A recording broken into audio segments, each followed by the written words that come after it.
Welcome to Poets from the Neighborhood. My name is George Spain.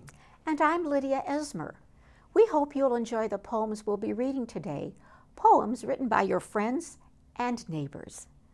I'd like to open today with a poem from my book, Potpourri of Poetry and Song, and this is a song, a wedding song, If You Love Me. For so long we've been planning for this day. Loved ones come from near and far away to share our joy. The parson is standing, the organ starts to play, but first there is something that I have to say. If you love me as you say you do, then today I'll give my heart to you. Flowers on a sunny summer's day, showers on a rainy day in May.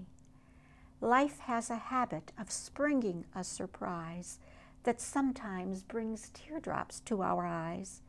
But if we walk together with God at our side and hearts filled with love, we can brave the tide.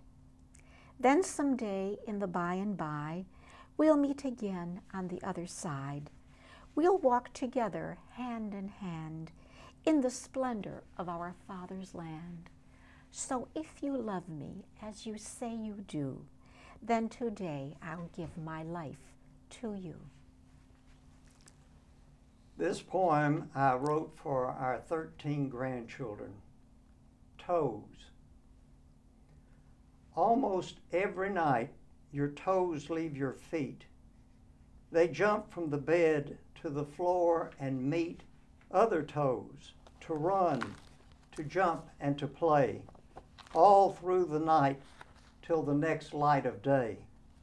When they hurry to climb back onto the bed and onto your feet and not on your head. Big toe on one side, little on the other, 3 in the middle, in the right order. But when you awake, check each one with care, so your fathers aren't there, all covered with hair. My next poem was printed outside of my book. It's called Echoes. Jesus, Jesus echoes in my soul, freeing me from slavish bonds of earth. Peering into the gaze of one whose voice the cosmos formed, by love overtaken, in peace and joy sustained, I realize to my surprise, I'm his servant to my gain. Then Years Later, by Lisa Lamoureux. Have you ever seen a painting with the only color gold? And because so eloquent her dress, you wondered for how much it sold? But little did you notice, since you were just 20 years, that the Blessed Woman's face was stained tragically with tears. Then, years later, in a magazine, a commentary read how her fate twisted with the greed and what her father said, how she would marry among her class and combine the family's wealth.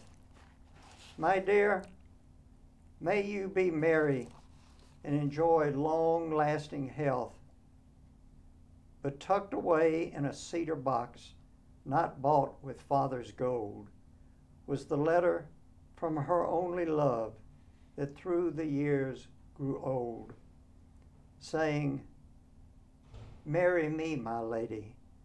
I would ask, but must demand, for I will slay this love-sick soul without your velvet hand." Though certainly she felt the same, her only fault was this: she had grown quite needy of father's approving kiss. My last poem today is called Moonrise. It was written in honor of the late September moon that was a supermoon. I am fond of days like these when the sun, a playful tease, peers from a cloudy screen in a game of hide and seek, taking turns and having fun. Now the clouds, then the sun, to dominate the scene. But they haven't a clue. Before day is through, an unseen rival will subdue the jousting of the two, their prominence to undo. From dusk into night, a pale orb rises to glowing light, borrowed from solar might, its throne to ascend, making those who contend vanish from our sight. Transcending McDonald's, 2007, Nancy Fletcher Bloom. Coffee. Drive through McDonald's roundabout, a landscaper's jungle, green nandina bushes, swaying masses of tall bamboo. Steam rises, 5 cars ahead of me, lined up to get someplace first. Roll my window down, listen to the steady rain, water surges escaping holes in tin gutters, cascading on the carelessly placed order of border rocks. Watch large cat eyes peering, ready to pounce. Monster cars, bamboo bends as rain picks up, the tinkle of wind chimes, echoes of a distant gong.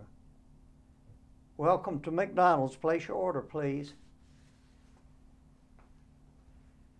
Thank you for watching Poets from the Neighborhood. We hope you'll join us again soon.